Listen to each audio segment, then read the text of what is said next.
Learn to make money online the right way. You're listening to the Create Profits Online podcast with the dude that puts more glide in your stride, more pep in your step. And if you don't dig this mess, you got the wrong damn address.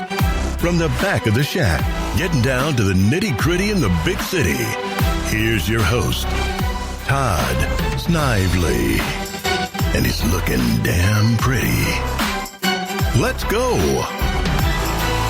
Yes. Let's go indeed. All right, everybody. Welcome to another episode of the Creating Profits Online podcast. And I want to just give you a quick update on one of the last shows that we did. It was on former Amazon millionaire Justin Legere and the fact that he was headed to jail for his murder for hire plot. And I apparently in the state of Arizona, for a class 6 felony, threatening to kill somebody, actually hiring somebody to do it, is worth 4 weeks in county jail. That was his official sentence. Now, little birdie told me, the judge, after the fact, after the sentence was made, knocked it down to 2 weeks. So Mr. Legere enjoyed his bologna sandwiches. And of course, that's an assumption. It's what I see people in county eating on the crime TV shows anyway. And by the time this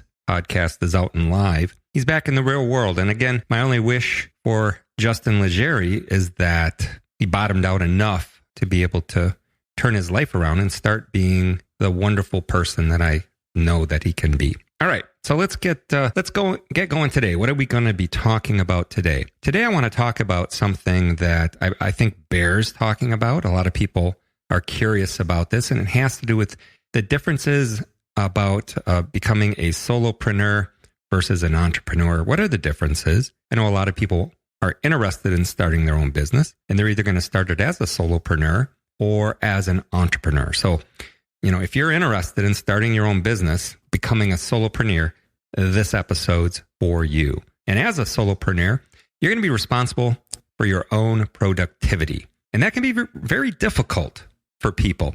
You're going to want to learn discipline, number one, how to have routines in place, and work on completing all of your goals. Now, of course, you don't need to do all of this work on your own. As a business owner, you will need to know what tasks need your attention and which ones to outsource. We're also going to be covering a little bit about content marketing, some social media business strategies, and that you'll be able to use these things to further your personal brand. So there's a lot to cover. Let's see if we can get it done in one episode. But if you are seriously considering becoming a solopreneur, you're going to want to listen very carefully to this podcast because we're going to go over even the smallest of details. So if you enjoy working independently, then this might be the perfect fit for you by becoming a solopreneur, because many solopreneurs, they enjoy working alone and they do not want to have a boss to report to.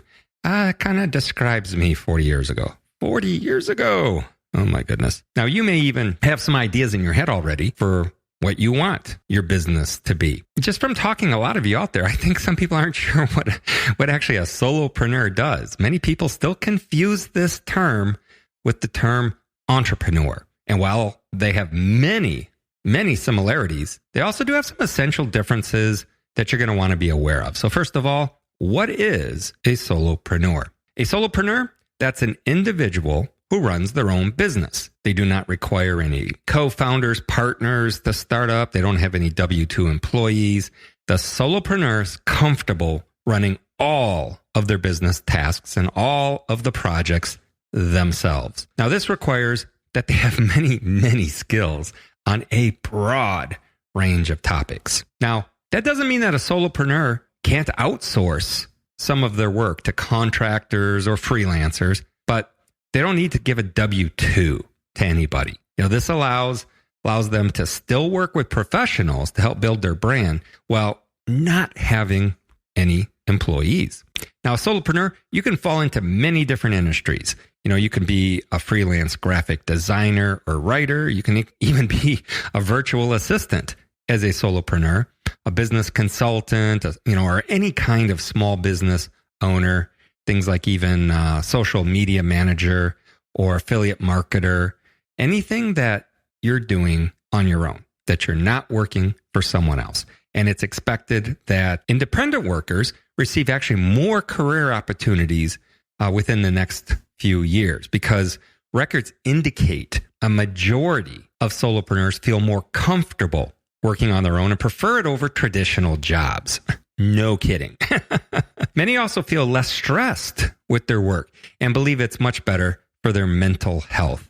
Again, from personal experience, while it's extremely challenging and can be stressful, I can see where it is much less stressful than trying to meet potentially impossible demands from a boss. So if you want a job that, can provide you with consistent growth, and I use the term job, very loosely here, consistent growth, satisfaction, then, potentially a solopreneur career could be a perfect match for you. You're going to have a more flexible life, and then you get to build your schedule to suit you the best. Now, that doesn't mean you're going to work 1 hour work days. I used to joke that the nice thing about being self-employed, whether it's solopreneur or entrepreneur, is that you only have to work half days. And the best part is you get to pick which 12 hours. All right. Okay. I can't promise the jokes are going to get any better at all, but it's worth it. It absolutely is worth it. And many people do confuse solopreneurs with entrepreneurs. And it's important that you do know the difference. So if you want to enter into this profession, a solopreneur is the founder and sole employee of the business. And an entrepreneur will usually have a team that they manage. Overall, solopreneurs have a lot more freedom between the two positions. I am an entrepreneur. I have several different businesses. I have employees. I have warehouse space. I have virtual employees also. But because of all of that, I'm an entrepreneur. And it is a little less freedom than just being a solopreneur. Matter of fact, my goal right now is to transition from an entrepreneur into a solopreneur. So in any event, we'll talk about the differences a little more also, because a lot of people, they go, okay, solopreneur, I get it. Well, what's a solopreneur do? Well, basically, you're in charge of every aspect of your brand and business. And, you're usually going to handle a majority of tasks and projects all on your own. And again, you may outsource some things or even hire professionals to help, but traditionally a solopreneur is the only employee of the business. So for example, a solopreneur may hire a graphic designer to help them build and create a website. This process, it's not part of your day-to-day business operation of your brand, but it's still essential for your business to grow. As a solopreneur, do not hesitate to work with freelance professionals, virtual assistants, when you can't handle the task on your own. Usually when people are starting out, they don't have an unlimited budget. So you're a true solopreneur. You're going to be doing everything yourself. And I've said this before, people without money, without resources, have to be willing to do the things they are not going to want to do when they actually achieve success and have some resources. So understand that as the solopreneur, you're the founder of that business. And you're responsible for creating everything. Products if you're selling them, services if you're giving them, and even the most important thing, you're responsible for getting customers. So what are you going to be doing? Like while, an entrepreneur might start their business by themselves, it usually doesn't stay that way for long. As soon as I could afford it, I was hiring people to take things off my plate, and I'm going to hire a whole team to handle projects and tasks that help me do the thing that I'm good at, which is figuring out the things that are going to actually make the money for the company. And everybody else I have on the team as an entrepreneur are doing the things that I'm telling them to do. So employees responsible for ensuring that the customers get what they pay for, plain and simple. In short, an entrepreneur like myself is going to be delegating more work than the solopreneur. Solopreneur is going to be handling a lot of stuff themselves. Now, an entrepreneur that way, and the way I just described it is much more like a manager. My official title is the CEO of Amazement. Okay. Simply means I manage everything, and it's amazing I can get it all done. The way I run my business is I'm basically overseeing the work of the people that I hire. and I do the things that I enjoy doing myself, like a podcast.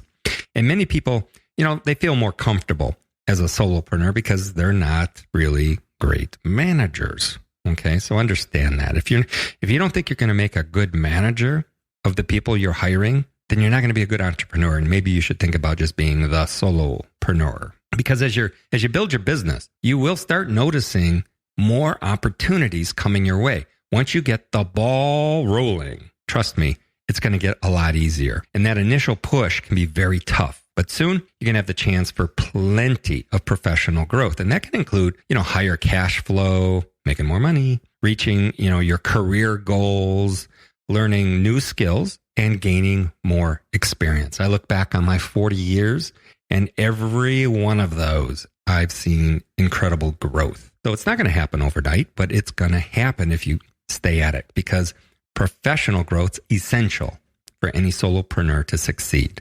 If you're not growing, you're dying. The more you learn, the better you can use your skills to improve your business. This creates a positive cycle that allows you and your business to continue growing and improving together. And this is why I tell people with resources, let your wallet get things done. Pay for things to happen faster. Pay people that know better than you to get a project completed. Buy your way to the front of the line is another way to look at it. Again, if you don't have those kinds of resources, you're going to have to work a lot harder. You're going to have to read a lot of books. You're going to have to take courses, online courses, to know what you don't know and implement yourself. All right. Now, the best way to grow as a solopreneur is to develop your network. When more people are aware of you, you will have more opportunities to build business relationships with other professionals. And you can gain more exposure, more work or more sales through your network. Overall, running your own business will put your natural talents to the test. Trust me on this. And you will work hard to develop them into professional skills, allowing you to grow further and earn a steady income. Let me ask you this. Would you rather work with a 21-year-old who had just kind of learned how to build a website? Or would you rather work with someone that's been doing it for 20, 25 years, has a whole portfolio that blows your mind when you look at it? And they're both charging the same. It's not a rocket scientist to know what the right decision there is. There's several signs that you can, look for to know that you're actually ready to be a solopreneur, ready to build your own business. Things like, do you actually have some passion? I talk to a lot of people that say, I want to start my own business. I want to make some money online or whatever, but they have no passion for it. It's just, that would be kind of nice. No passion. Plus, you have to be able to believe in your talents and ideas. If you bought into all of the programming that went into your brain when you were growing up, you're not good enough. You should be happy with what you have. People are starving in Africa, right? Which is all true, but how should that stop you, from believing in yourself and your talents and the ideas you're having? Plus, if you already have an idea for a brand, whether it's a personal brand or a product you want to make, maybe you're ready to be a solopreneur, especially if you have a product or a service to offer. Now, one of the services that I have a passion for is to help people determine what's the best way for them to make money online, because it's so freaking confusing for most people. So your brand idea or your product or your service can be nothing more than helping people make the right decision about a niche topic. And I also think if you got to be ready to learn and make a plan, I don't think there's any solopreneurs that know everything they need to know, or how do you say that? They don't know what they don't know when they're just getting started. You have a step 1 through 10 plan, and then on step 4, you realize you're missing step 5. You can't get to step 6 because you don't know what you don't know. But if you're ready to learn and can make a plan to at least get started, we call it jumping off the cliff, right? You can build that plane on the way down. And there's many signs to know when you're ready, but the most important, I believe, you have to love learning and you have to be able to learn. Solopreneurs, you really need to be a jack of all trades. I still to this day cannot believe some of the things I had to learn how to do that I would have never in a million years told you, well, yeah, one day I'm going to wake up and have to figure out how to fix a printer. Where'd that come from, right? The opportunity to learn how to fix your printer presents itself, and you have to love that opportunity, and you have to love learning what you need to know. All right, solopreneurs, you need to be that jack of all trades because you're going to handle everything within your business. That means you need plenty of skills, and you have to learn a lot of skills and a lot of different techniques in order to succeed. Otherwise, what's going to happen? You're going to hit a stumbling block, right?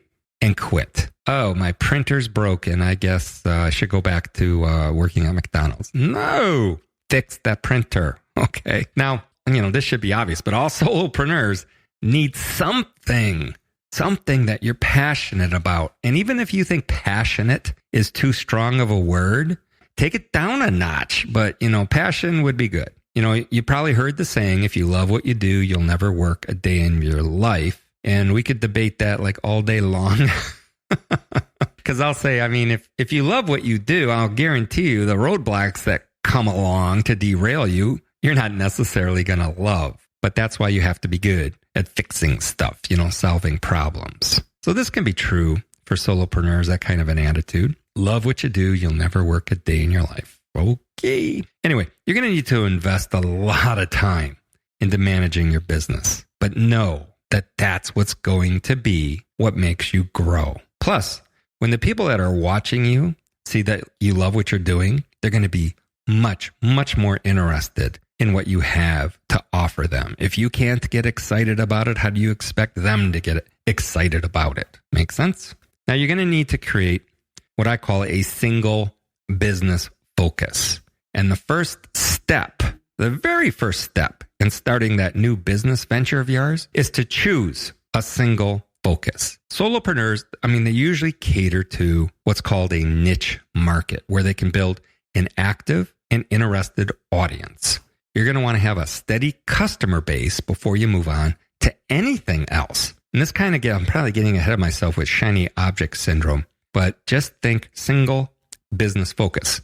We can talk later on about when it's okay to pivot to something else, when it's okay to start looking at someone else's greener grass. But for right now, you must have a single business focus because having reliable customers is essential. And if one day you're talking about this, the next you're talking about that, and the other day you're talking about something else, they're not going to be reliable customers for all these different things. And having reliable customers, that's what keeps your business profitable and allows you to engage with your customers easily. Plus, a solid customer base keeps your business easy to manage. If you start to branch out too much, you might have trouble handling all of those new tasks on your own.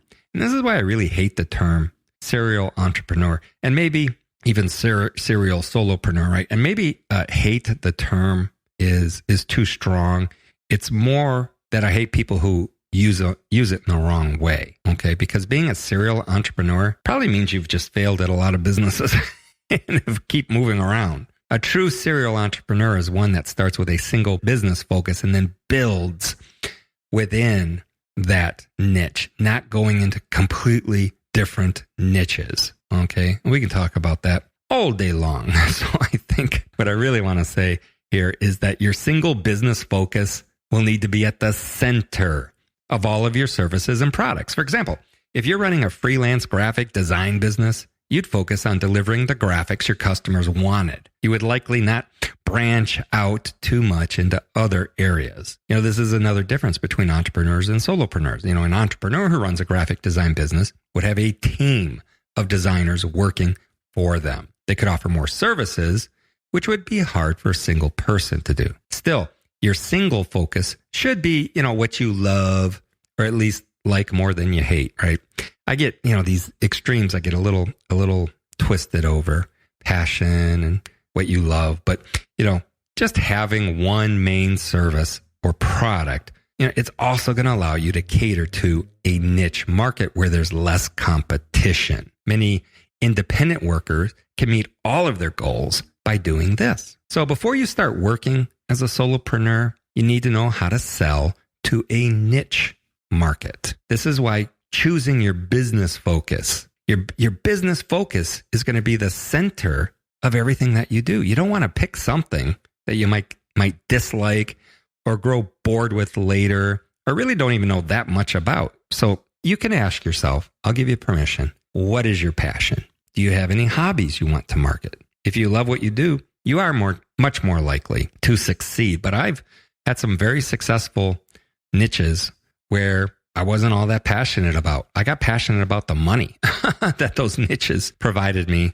And I would just continue to build and build and build, and eventually say, okay, this is kind of a cool niche that I like. But anyway, that's for another time. I can give you some steps. Let me give you some steps to determine what your business focus should be. We've said this already, focusing on your passion. So if you're passionate about the business, you should at least enjoy running it. You're also more likely to have experience in your passion, or you're going to be at least much more willing to learn about it. And plenty of talents can be marketable. For instance, there's all those skills such as art and design, writing, copywriting, even knitting and sewing is incredibly marketable. Or even building computers. If you're into that, you got some marketable skills that you should be passionate about. Now, I want you to also, though, consider a work-life balance.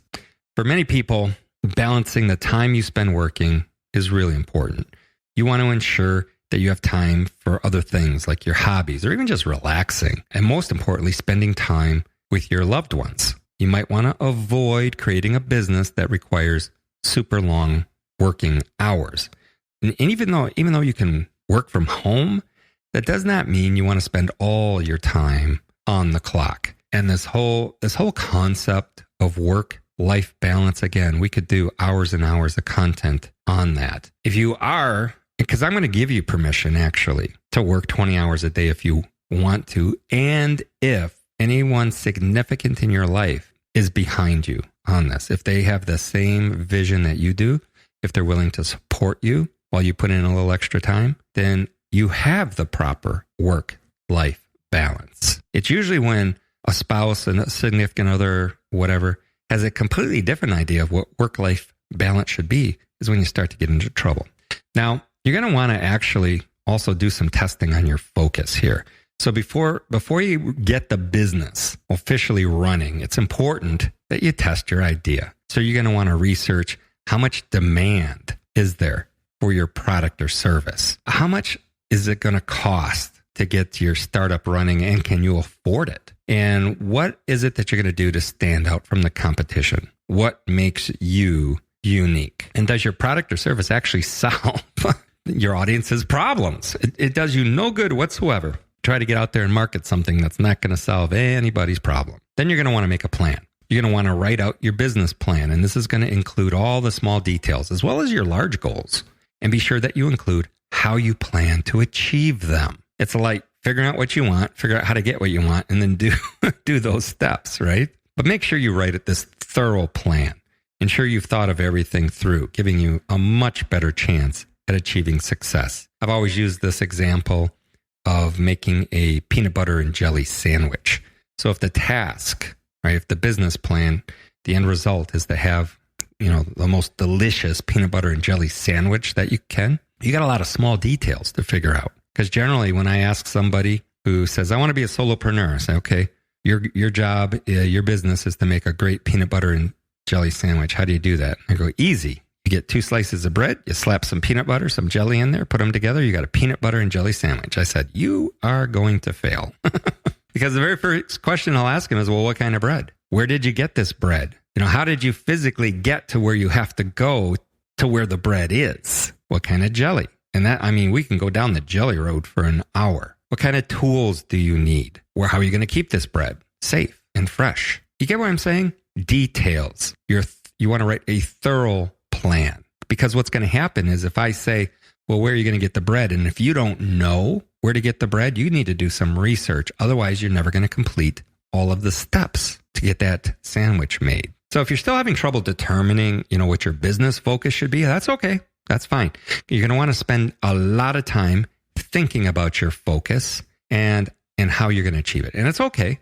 It's okay to wait a little. Well, because you want to ensure you have everything right. Nothing worse than executing a plan full of potholes or even having to face an eventuality that it's impossible to cross that finish line. So make sure you have everything right. Your business focus, kind of summarize this up. Your business focus should be something unique that you enjoy doing. It's difficult because it's difficult to work in fields that, bore you or you'd lose interest quickly. Then you're going to end up likely losing money. Now, let's talk for a second here about selling to a niche market. Because once you have your business focus, you need to learn how to sell to that niche market. You're going to want to know everything you can about your audience. From there, you can use your focus to create your marketing strategy. And a well thought out content marketing strategy is essential. Now, luckily, you can build your own online. Many independent workers run social media pages for brands. To do this, though, you will need to work on your brand identity, then focus on uploading consistent content. Your unique business focus can lead to a great content marketing strategy naturally. For instance, if you're a photographer looking to market themselves, posting your professional shots, often on Instagram, would be extremely beneficial to you. And if your business offers products, then you can find plenty of ways to market online. Social media advertising is a great way to bring traffic to your website, which increases sales. When it comes to niche audiences, you want to be certain your ads are appealing to them. Otherwise, you're wasting your money. Most importantly, take the time to engage with your audience and listen to them. Your customers know what they want, and they will tell you. Sometimes we'll run polls, questionnaires, and flat out ask them, what do you guys want from us? But the idea is to build a market. I mean, is your idea so niche that there's no obvious market? You have to appeal to at least some of the masses, right? Now, you can always try to make your own niche, but to do this, you're going to need to invest a lot of time into your marketing campaign. I also recommend you focus on your brand's social media accounts. So once you've found your audience, you need to show them why they should buy your products or services. The best way to do this is to create a compelling story around your business focus. And potential customers, they're going to want to see all the benefits that your business has to offer them before they make any purchases. So get ready to tell your story through content creation. Make videos, images, articles, and make sure that you include all of the benefits that your brand has, as well as what makes it different from your competitors. Now, let's talk for a minute about working smarter, not harder. Because once your business is up and running, you will need to choose what tasks deserve your time. If you split yourself up between too many small tasks, your larger projects are never going to receive the time they need. And one of the best ways to do this is to keep a planner. Inside, you will want to record all of the important things you need to do, your to-do list. That's going to include dates and be organized by importance, and always handle the most essential tasks first. And whether it's a paper, a pen and paper type planner, I've seen some really nice ones, leather bound, moleskin, Mont Blanc pen. All right. Whether it's that or an electronic planner, just make sure you keep a planner. But I know sometimes with some of my businesses, they're just growing too rapidly for me to keep up with. This is when you need to work smarter, not harder. And there's plenty of ways to do this. First, get rid of distractions when you're working. And we're all guilty of checking our cell phones, but this can be harmful to productivity. And this is especially true for solopreneurs. They don't have a boss to tell them to get back to work, put the phone down, no more TikTok. You need to take responsibility for yourself. So when I'm working, I always mute my phone and I turn it upside down. Okay. There's plenty of time management apps as well that you might want to consider using. But for me, it's best just to put it on Do Not Disturb and flip it over and forget it's there until I've accomplished my task. And then I'm taking a break and I can look at my phone then. But try to always mute it during whatever you've determined your working hours to be. At first, it can be hard to break bad phone habits. But if you start by muting it and setting it aside while you work on essential tasks, this can make a world of difference for a lot of you. The next thing I would tell you to do is to get a virtual assistant, because a virtual assistant is someone who can help you with small tasks remotely. They don't even have to be in the same country. They can schedule meetings, appointments, make phone calls for you, manage your inbox, your email inbox, all other sorts of planning tasks. They're much like an office assistant, although they're generally working from their own home. And Virtual assistants, they can be essential when you have too much work piling up on your plate. So instead of responding to dozens of emails yourself, the assistant will do it for you. That way you can put all of your time and focus into the bigger tasks that help your business grow. You might be surprised at how much time you spend either making calls or responding to emails. And once you get those non-essential tasks out of your way, your business will grow so much faster. So outsourcing and delegating work is just as important, because once you've got the assistant, the worst thing is not to give them anything to do, right? But I love outsourcing and delegating, some of my projects to freelancers. So if you're starting to have less time to manage your social media, hire someone to do it for you. Professional social media managers can improve your engagement and post content as needed. And you're going to notice more growth when a pro is helping you out. You can hire, designers. They can create all kinds of stuff for your business. Have someone else caption or translate video content. Hire a writer to make your blog posts or write your articles. And if you have a task that's too time consuming or too difficult, then guarantee you, there's pros out there online who want to work for you and will do it without emptying your wallet. The best part, you can hire all of these people online. I've used Upwork, Freelancer, Fiverr, Indeed, onlinejobs.ph, and that's just some examples of the online platforms. These sites have tons of freelancers working remotely, and they're also looking for work opportunities. You will be sure to find someone to fill the roles to get the jobs done that you have. Overall, it is important that solopreneurs feel comfortable delegating or outsourcing their work.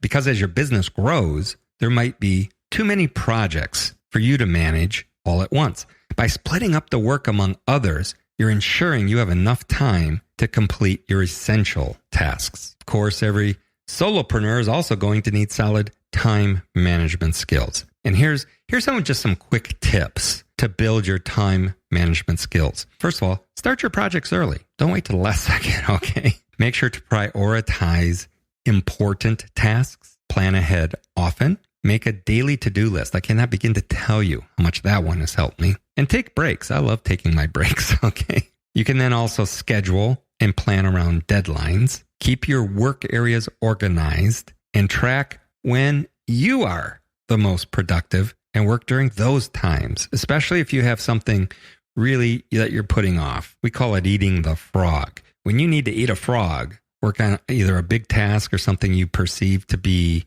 difficult, eat that frog and do it when you're most productive, usually first thing in the morning. And also use those apps to set reminders and timers so deadlines don't pass and you have stuff that you should have gotten done that you didn't, right? Now, for the most part, time management requires that you sit down and actually work. So you will need to set aside time to be productive. But I know this can be hard for many people. Why? Because everyone loves to procrastinate, which can be a difficult habit to break. If you always, start working though at the same time each day and make sure to take consistent breaks, then end your working hours at the same time, you're creating a routine. And by following the routine, your brain will be encouraged to boost your productivity. If you do not have a routine, it would be best to plan one before you become an official solopreneur. And it took me many, many, many years of doing this before I felt comfortable going more on the fly, if you will. Sleeping in, staying up late, working when I wanted to, as opposed to following a routine. But you're going to have to get to that point. Everyone should start with the routine. And even I was talking about the breaks. Taking breaks often will, it's going to help keep your mind fresh and encourage you to be more productive. There's something called the Pomodoro technique. It's simple and it's easy to follow. Simply set a timer for 25 minutes, work that entire time, then take a 5-minute break. Now you're going to repeat this process until you're done with whatever project you're working on, and you're going to be shocked at what a difference this can make. The other thing you do is use some technology. You can outsource some small groups of tasks using apps or artificial intelligence. For example, you could use a social media bot to respond to messages. This is going to give you more time to work on other bigger projects rather than getting interrupted every time a ding goes off and you have to go to your Facebook manager and find out what's going on. Use a bot. Apps are also extremely helpful for any solopreneur. A time management app can track how you're spending your time and help you correct your habits where needed. This process also going to allow you to create a more effective workflow. Time management apps are great because they help you keep a good work-life balance. They will let you know if you're working too hard and ignoring other aspects of your life, as well as alert you if you're procrastinating on your projects. Asana. Oh my God, Asana. I have a love-hate relationship with Asana because that program is constantly harping on me. Update your projects.